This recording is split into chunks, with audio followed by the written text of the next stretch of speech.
السلام علیکم ورحمۃ اللہ وبرکاتہ۔ فرسٹ آف آل میں ڈیری ایسوسیشن اور پولٹری ایسوسیشن کی جانب آپ کی توجہ مبذول کروانا چاہوں گا۔ پولٹری کے حوالے سے فیڈ کی جو پرائس جا رہی ہے آج وہ 4500 ٹو 4800 اور 5000 پر پر پیکٹ جا رہی ہے، اور اتنی مہنگی فیڈ لے کر گوشت والا جو ہے مرغا، اس کو برائلر جس کو بولتے ہیں، اس کی گروتھ کرنا جو ہے وہ بزنس مین کے لیے امپاسبل ہوتا جا رہا ہے۔ اور سراؤنڈنگ دا ایریا میں نے وزٹ کیا ہے، الاٹ آف شیڈس جو ہیں وہ بالکل فری پڑے ہوئے ہیں، کوئی بزنس نہیں ہو رہا، لوگوں نے شٹ اپ کر دیا ہے سارا بزنس۔ کیوں شٹ آف کیا ہے؟ کیونکہ فیڈ آؤٹ آف کنٹرول ہوتی جا رہی ہے۔ یہ ہائیبرڈ سسٹم کا ایک سائیڈ ایفیکٹ ہے کہ ایک چیز کو اتنا مہنگا کر دیا جائے کہ کنزیومر خرید نہ سکے، کسٹمر خرید نہ سکے، اور بزنس مین اس کو پروموٹ نہ کر سکے، اس کی پیداوار نہ کر سکے۔ کیوں؟ کیونکہ اگر کسٹمر خریدے گا ہی نہیں اور اس کی قوت خرید ہی نہیں ہوگی تو بھلا یہ کیسے ممکن ہے کہ بزنس مین اپنے لاکھوں روپے انویسٹ کر کے ایک پولٹری ایسوسیشن یا پولٹری کے بزنس میں لاکھوں روپے انویسٹ کر کے وہ بیٹھ جائے ہاتھ پہ ہاتھ رکھ کے کہ ابھی کون لے گا مجھ سے، اور اتنے مہنگی پرائس پہ 500 روپے کے جی پہ مرغا اس سے کون خریدے گا؟ ٹھیک ہے، یہ مرغا آج سے 20 سال پہلے 30 روپے پر کے جی تھا، آخر یہ ان 20 سالوں میں کیا ایسا ہو گیا کہ یہ 400 500 روپے پر کے جی پہ چلا گیا؟ کیوں؟ کیونکہ فیڈ مہنگی ہو گئی۔ ابھی فیڈ مہنگی ہو گئی تو بزنس مین نے ہاتھ کھینچ لیا۔ ابھی نیکسٹ جو وقت آئے گا، اس سے جتنے بھی جڑے ہوئے بزنس ہیں شہر میں، جتنے بھی جڑے ہوئے بزنس ہیں، یہ سب فلاپ ہو جائیں گے۔ اس چکن کے ساتھ جڑے ہوئے جتنے بھی بزنس ہیں، اس کے بعد کیا ہوگا کہ آپ کے ملک میں گوشت کی پیداوار میں جو مرغے نے کور کی ہوئی ہے، مرغے کے گوشت کی وجہ سے کور ہوئی ہے، وہ ایک بحران کی کیفیت پیدا ہوگی۔ تو demand of meat and beef یہ بڑھ جائے گی۔ پھر کیا ہوگا؟ پھر آپ کے ڈیری کے جو دودھ دینے والے جانور ہیں، ان کی جو گوشت جو جب زیادہ کنزیوم ہوگا تو آہستہ آہستہ آہستہ ان کا بحران پیدا ہوگا، اور ایک وقت ایسا آئے گا ود ان 1 ڈیکیڈ کہ وہ بھی آپ کو مارکیٹ میں سے نہیں اویلیبل ہوں گے، یا مے بی ان 2 ڈیکیڈس۔ ٹھیک ہے، تو یہ ہر چیز ہائبرڈ سسٹم میں لا کے اس کو دنیا سے معدوم کیا جا رہا ہے۔ ہمیں فکر اس بات کی کرنی چاہیے کہ ہم نے اپنے ملک کہ ان معاملات کو کیسے بچانا ہے۔ ابھی جب یہ سسٹم ختم ہو جائے گا، برائلر ختم ہو جائے گا، تو ظاہر سی بات ہے یہ فیڈ جتنی مہنگی ہو چکی ہے، یہ انڈا دینے والی مرغی کے لیے بھی قابل مطلب بزنس مین کے لیے یہ افورڈیبل نہیں رہے گی کہ وہ انڈا دینے والی مرغی پہ 8 مہینے انویسٹ کرے، اپنے لاکھوں روپے اس پہ انویسٹ کرے، 20 25 28 40 لاکھ روپے انویسٹ کرے، اس کے بعد جب وقت آئے تو مارکیٹ میں جو آپ کو انڈا ملے گا وہ پر درجن کے حساب سے، جو ہمارے ملک کی کوانٹٹی ہے پاکستان کی، تو پر درجن کے حساب سے کتنا ملے گا؟ کس طرح ملے گا؟ آپ کیا ایکسپیکٹ کیا کر رہے ہیں؟ آج 500 روپیہ کلو مرغی ہے، کل 500 روپے درجن انڈا ملے گا آپ کو۔ کیوں؟ کیونکہ فیڈ مہنگی ہے، کیونکہ اس کے اخراجات زیادہ آ رہے ہیں۔ آخر کیا ہوگا؟ آہستہ آہستہ یہ سسٹم بھی ختم ہونا شروع ہو جائے گا، یعنی کہ مرغی ختم ساری۔ پھر نیکسٹ کیا ہوگا کہ جب آپ کا گوشت کی کنزمپشن جو ہے وہ زیادہ ہوگی، ڈیمانڈ زیادہ ہوگی، تو لوڈ ڈیری والے اینیملز پہ پڑے گا۔ تو ایٹ لیسٹ اس ملک کے لوگوں کے نوالے نہ چھینیں۔ اس ملک کی بہت سی ٹیکنالوجی چوری ہو چکی ہے۔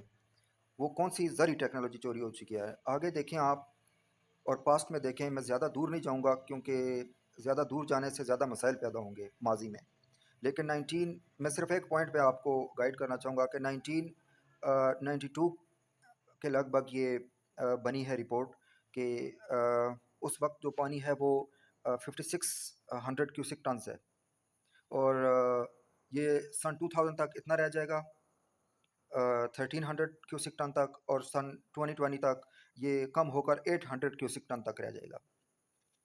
انڈر دا گاو آف دس رپورٹ، اس ملک کی ہر چیز کو اس ملک سے دور کیا گیا، چوری کروایا گیا یا چوری کی گئی، جو کچھ بھی ہوا، یہ چوری کرنے والا بتا کے تو نہیں کرتا نا، لیکن اس ملک کی بہت سی اہم اہم چیزیں جو زراعت سے وابستہ تھیں وہ باہر بھجوا دی گئیں، دوسرے ملکوں کو دے دی گئی۔ اس کے بعد آگے آئیں، اسپیشلی امریکہ انوالو ہے اس میں۔ اس میں امریکہ کی گورنمنٹ کو بلیم نہیں کرتا ہوں، لیکن بیچ میں کچھ نہ کچھ گڑبڑ، کوئی ہائی لیول پہ گڑبڑ ہے، کوئی گڑبڑ ضرور ہے۔ آپ یہ دیکھ لیں کہ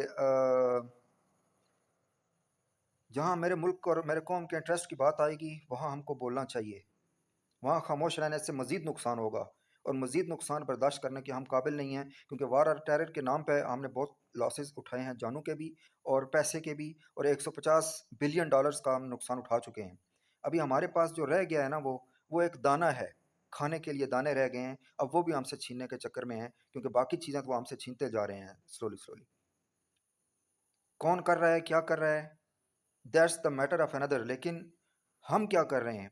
1992 میں اگر رپورٹ آئی ہے کہ واٹر کرائسس ہوگا پاکستان میں، تو آج دن تک اس کی پریونشن کے لیے بیسٹ پالیسیز کیوں نہیں بنائی گئیں؟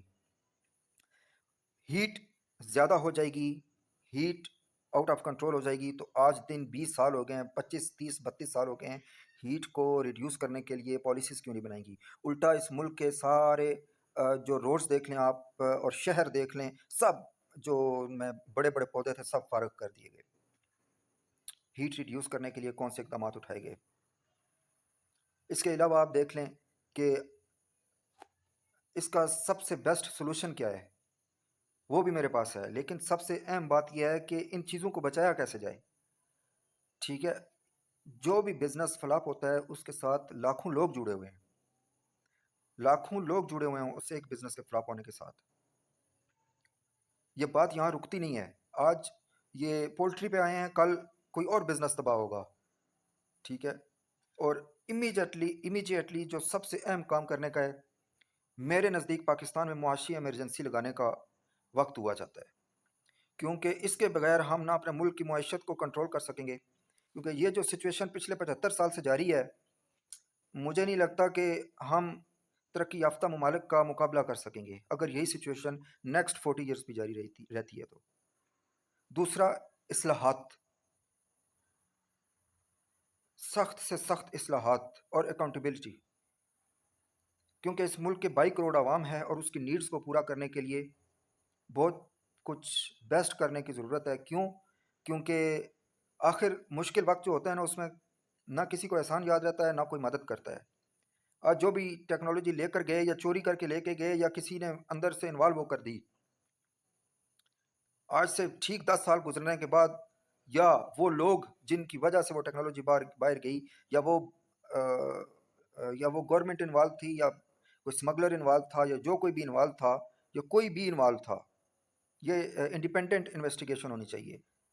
آج سے 20 سال بعد وہ بندے جب گزر جائیں گے نا اس دنیا سے، پاکستان کے جن لوگوں نے یہ غداری کی، میں اس کو غداری کنسیڈر کروں گا۔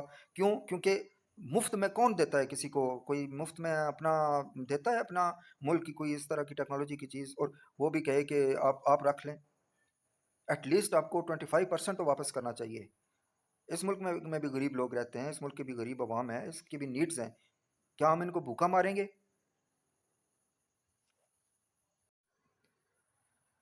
اس کے بعد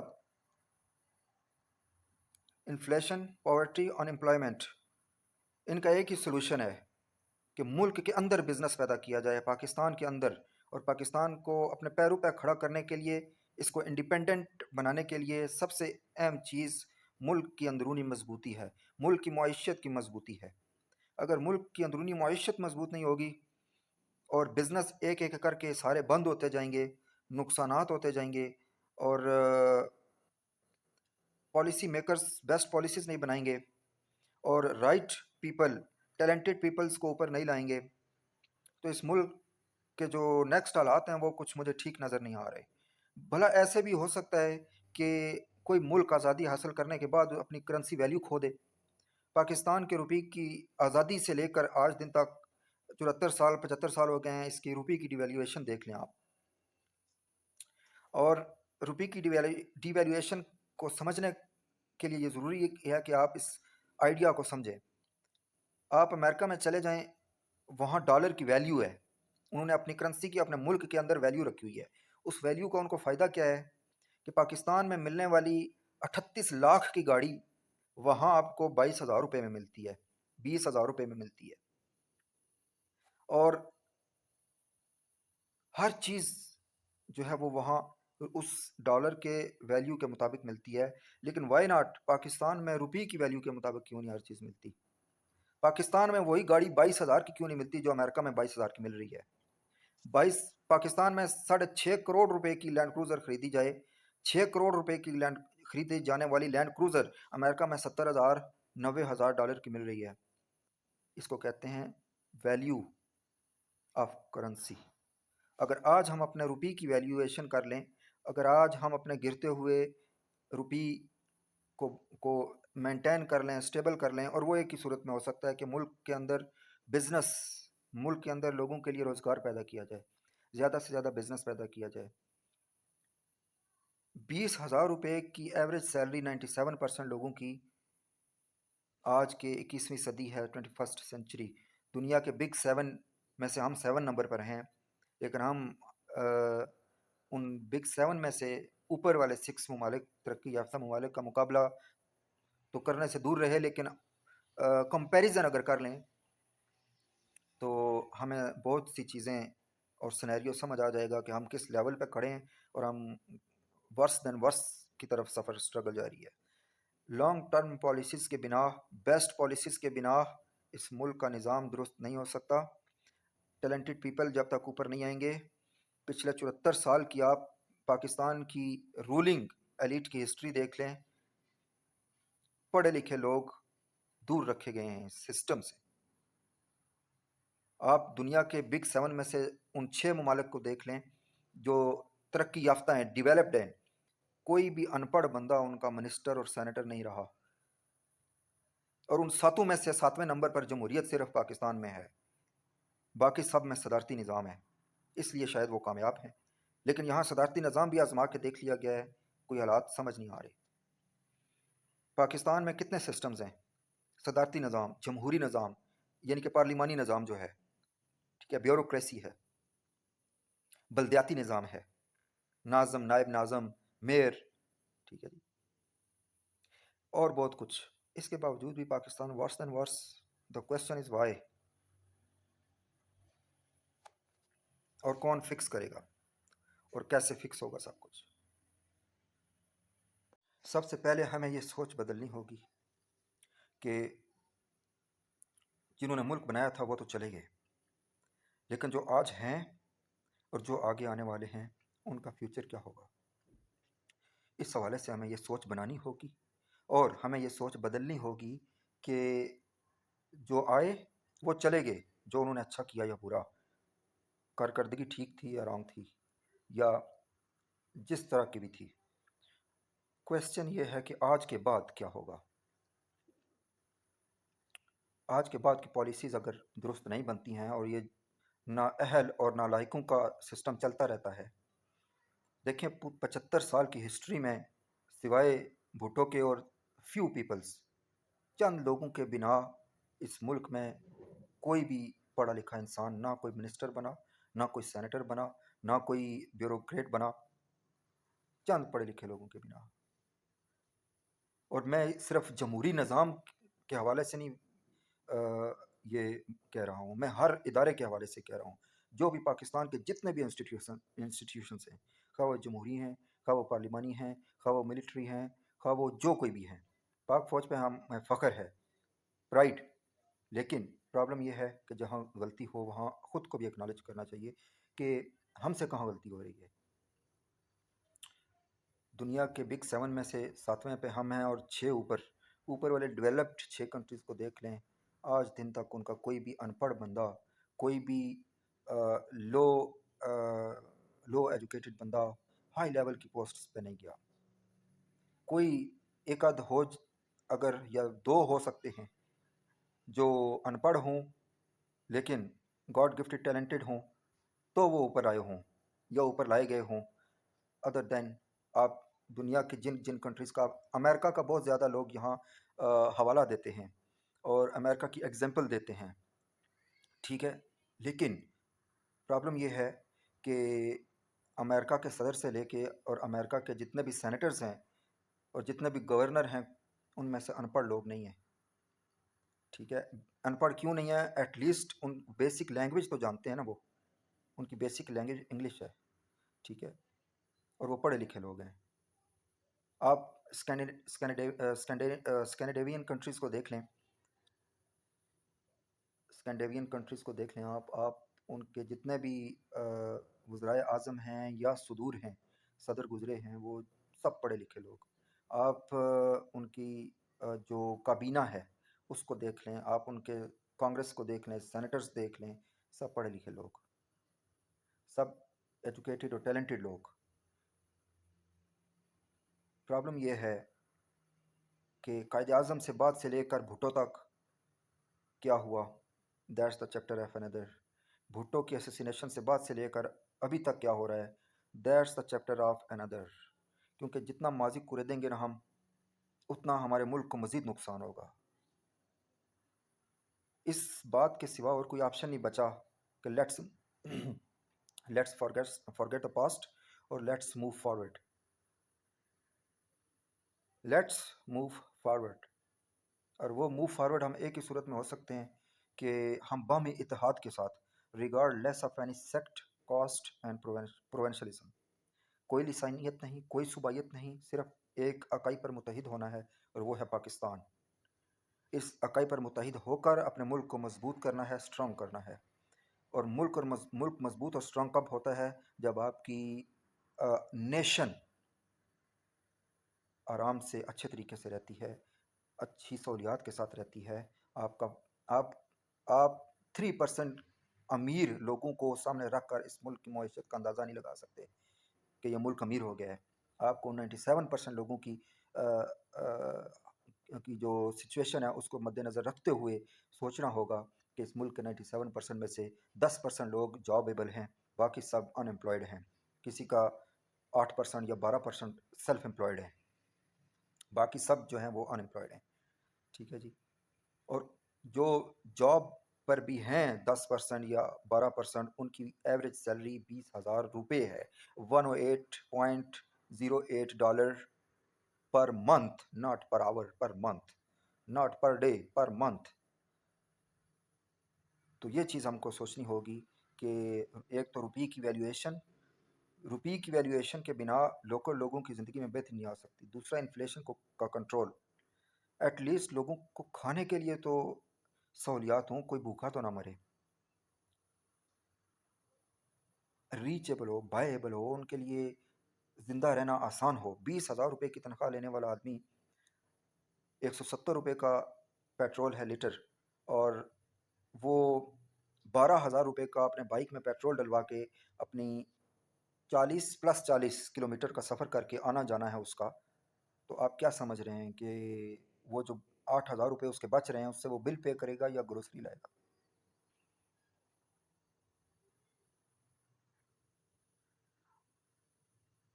آنسر سب کے پاس ہے، لیکن پھر بھی میں کلیئر کر دیتا ہوں کہ وہ ادھار پہ چلتا ہے، ادھار پہ. یہ اس کی سچویشن نہیں ہے، یہ اس پورے ملک کی بجٹ کی سچویشن ہے. ہمارے اخراجات ہم کنٹرول نہیں کر رہے. ہم اپنی ایلیٹ کے جو 50 17 گاڑیوں کا، 20 25 گاڑیوں کا پروٹوکول کنٹرول نہیں کر رہے. ٹھیک ہے. اور ہمارے جو شاہ خرچیاں ہیں وہ کم نہیں کر رہے ہم.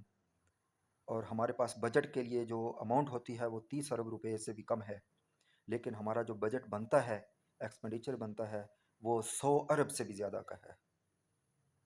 اگر ایک گھر 20,000 میں نہیں چل سکتا تو ایک ملک کس طرح 20,000 یا 20 ارب میں چل سکتا ہے، جس کا بجٹ 100 ارب روپے ہو. اور ایک گھر کا 20,000 روپے کی تنخواہ لینے والے شخص کا آج کی مہنگائی کے دور میں خرچہ 80,000 سے 90,000 روپے ہے. اگر وہ اچھا کھائے، اچھا ہر چیز، ہر نیڈ اس کی پوری ہو، تو ایٹ لیسٹ اس کا 90,000 روپے کا خرچہ ہے. تو اس 90,000 روپے کے خرچے کے عوض ایٹ لیسٹ اس کی تنخواہ 1.5 لاکھ روپے تک تو ہونی چاہیے کہ کم از کم اس کے پاس کچھ سیونگ تو بچے جو وہ اپنے باقی لوگوں کو دے سکے، اپنے لیے رکھ سکے، کوئی اور بزنس کر سکے، کسی مشکل وقت میں اس کے کام آ سکے. ہم انتہائی مشکلات کا شکار رہے ہیں. ہم نے بہت کچھ فیس کیا، بہت اسٹرگلس کی ہیں. ہماری کنٹری نے بہت سے پرابلمس دیکھے. ہم نے وار اور ٹیرر لڑی، ہم نے اپنے بیہاف پہ لڑی. اس کا ہم کو مور دین 90,000 لائفس ہمیں گنوانا پڑی، اور ہمارا جو کنٹری کی عزت تھی پوری دنیا میں وہ بدنام ہوئی. ہمارے لوگ شہید ہوئے، ہماری جانی نقصان ہوا، ہمارا مالی نقصان ہوا. 150 ارب ڈالر، یہ تو گورنمنٹ کا فگر ہے نا، یہ $1 ٹریلین سے زیادہ کا نقصان ہوا ہے. اور اس بارے میں بھی اگر میں اس سائٹ پہ چلا جاؤں کہ پچھلے 400 سال سے اس پورے سب کانٹیننٹ کی لوٹی ہوئی دولت کہاں جا رہی ہے، کدھر جا رہی ہے، اس کا آنسر آپ خود ڈھونڈ لیں. 1900 اورنگزیب عالمگیر سے لے کر آج کی ہسٹری پڑھ لیں آپ کہ کیا کیا ہو رہا ہے، کیا کیا نہیں ہو رہا. آپ کو ہر چیز سمجھ آ جائے گی. پاکستان میں چکن اور ڈیری کو بچانے کے لیے، ان دو بزنسز کو بچانے کے لیے جو سب سے امپورٹنٹ چیز ہے، ایک تو فش میٹ کا یوز کیا جائے زیادہ سے زیادہ پورے ملک میں، regardless of any sect caste and provincialism, بغیر کسی صوبائیت کے صرف ایک اکائی پر متحد ہو کر پاکستان کے لیے سوچا جائے. اور نمبر 2 تھنگ کہ ویجیٹیبلس، زیادہ سے زیادہ ویجیٹیبلس کا یوز کیا جائے، زیادہ سے زیادہ ویجیٹیبلس گرو کی جائیں.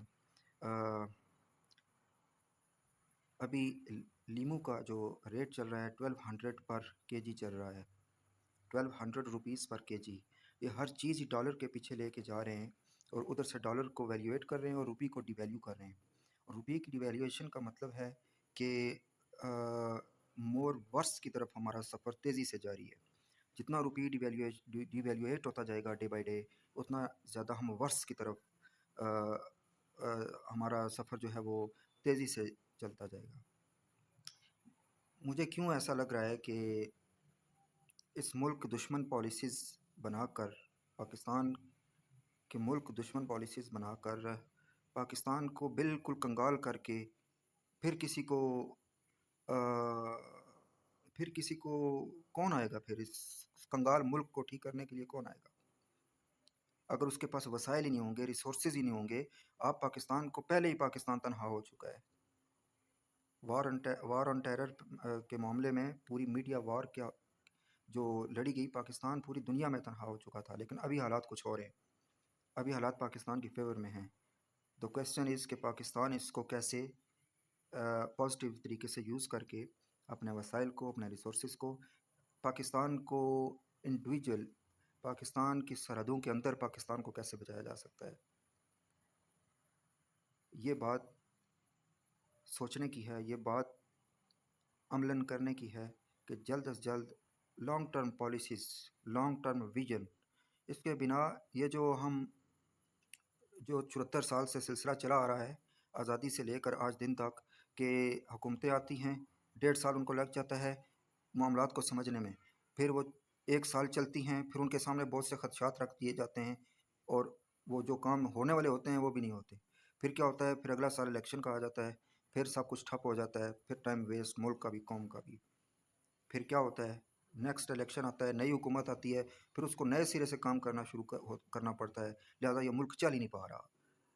اگر آپ یہ سمجھ رہے ہیں کہ اس میں تو یہ سمجھ رہا ہوں کہ پچھلے 75 سال کے انالائسس کے بعد کہ ہمارے ملک میں یورپ والی جمہوریت نہیں چل سکتی، کیونکہ اس جمہوریت نے ہمیں فائدہ کم اور نقصان زیادہ پہنچایا ہے. جو کوئی بھی ہے، خواہ وہ جمہوری نظام ہے، خواہ وہ صدارتی نظام ہے، میرے کوشچن صرف ایک ہے کہ بیسٹ، شارٹ اور افیکٹو نظام حکومت جو ٹیلنٹڈ پیپل لیڈ کرنے والے ہوں تو تب یہ ملک کا نظام پرفیکٹ ہو سکتا ہے. ورنہ اس ملک میں پچھلے 74 سال سے 7 سسٹم چل رہے ہیں، 8 سسٹم چل رہے ہیں، 10 بھی چلا لیں تو یہ ملک نہیں چل سکتا. یہ سب کھانے کے وسائل بنے ہوئے ہیں، یہ سب کرپشن مافیا بنا ہوا ہے ایک قسم کا، اور یہ سب کچھ کولیکٹ کر کے یہاں سے باہر ملک ٹرانسفر کرواتے رہتے ہیں. سب کچھ باہر جاتا رہتا ہے، اور یہ ملک ایک وقت آئے گا کہ دانے دانے کا محتاج ہو جائے گا. اور بحیثیت قوم، بحیثیت نیشن، بحیثیت کنٹری، یہ ہماری ذمہ داری اور قومی فریضہ ہے کہ ہم ایسا ہونے نہیں دیں گے، چاہے ہمیں کچھ بھی کرنا پڑے. اور جو میرا آپ سب کو سجیشن ہے کہ ملک کے اندر اندرونی طور پہ ملک کو مضبوط کریں، اور ملک کو اندرونی طور پہ مضبوط کرنے کا ایک ہی طریقہ بچتا ہے کہ بی یونائٹڈ وی ریز، اور پورے ملک میں لوگوں کو وسائل ہی نہیں ہے لوگوں کے پاس کہ وہ کام کر سکیں، ان کو آسان لونز دیے جائیں، ان کو آسان ویلفیئر نظام دیا جائے، ان کو آسان سپورٹ کی جائے، ان کو آسان مشورے دیے جائیں کہ کیسے آپ کون سا بزنس بیسٹ ہے، آپ اس کی مارکیٹ کیا جا رہی ہے، آپ کا کون سا کام کریں گے تو آپ اس کی ڈیمانڈ زیادہ ہے، اور کیسے ہم سب مل کر اس پورے ملک کو اندرونی طور پر ان سب کرائسس سے بچا سکتے ہیں۔ یہ انفلیشن جو ریز ہو رہی ہے، یہ ہر بزنس کو زوال کی طرف لے کے جا رہی ہے، یہ میری بات یاد رکھیے گا، اور ایک دن یہ ایک ایک چیز پوری دنیا سے ناپید ہو جائے گی۔ لہٰذا ہم کو اپنے ملک کو اندرونی طور پہ مضبوط کرنا ہوگا۔ جب تک یہ ملک اندرونی طور پہ مضبوط نہیں ہوگا، اندرونی طور پہ مضبوط گروتھ سے ہوگا، ہر چیز کی گروتھ، ویجیٹیبل ہے اس کی گروتھ، ٹھیک ہے، اتنی زیادہ ان امپلائمنٹ ہے، لوگوں کو آسان اقساط پہ قرضے دیں، لوگوں کی ویلفیئر کریں، لوگوں کے لیے بہتری کا سوچیں، کسی نہ کسی کام میں ان کو یوٹیلائز کیا جائے، ایون کوئی ڈسیبل ہیں ان کو بھی یوٹیلائز کیا جائے، ایٹ لیسٹ جہاں سے بھی جیسے جیسے ہم اپنے معاملات زندگی کو چلا سکتے ہیں ویسے چلایا جائے۔ سب سے امپورٹنٹ بات یہ بھی ہے کہ اس ملک میں ہیٹ ریڈیوس کرنے کے لیے بھی اقدامات اٹھائے جائیں جلد از جلد۔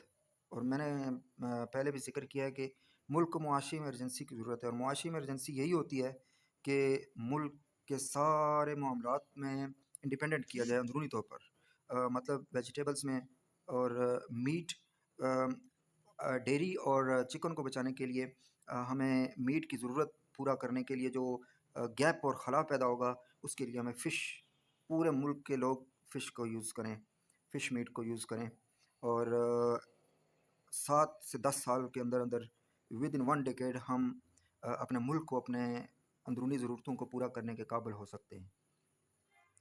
ہم مضبوط ہوں گے، اندرونی طور پر بیٹر ہوں گے، تو ہم دوسروں کی بھی ہیلپ کر سکتے ہیں، ورنہ ہم خود، اگر ہم اس وقت سچویشن یہ ہے کہ ہم خود محتاج ہوئے ہیں، ہماری 74% 75% امپورٹ ہو رہی ہے، اور ایک غریب ملک 75% امپورٹ کرے اور اس کی ایکسپورٹ جو ہے وہ اونلی 20% یا 25% یا 19% ہو، وہ ملک اگلے 50 سال بھی اگر اتنی پالیسیوں پر چلتا رہا تو اسٹیبل نہیں ہو سکتا۔ تھینک یو، السلام علیکم۔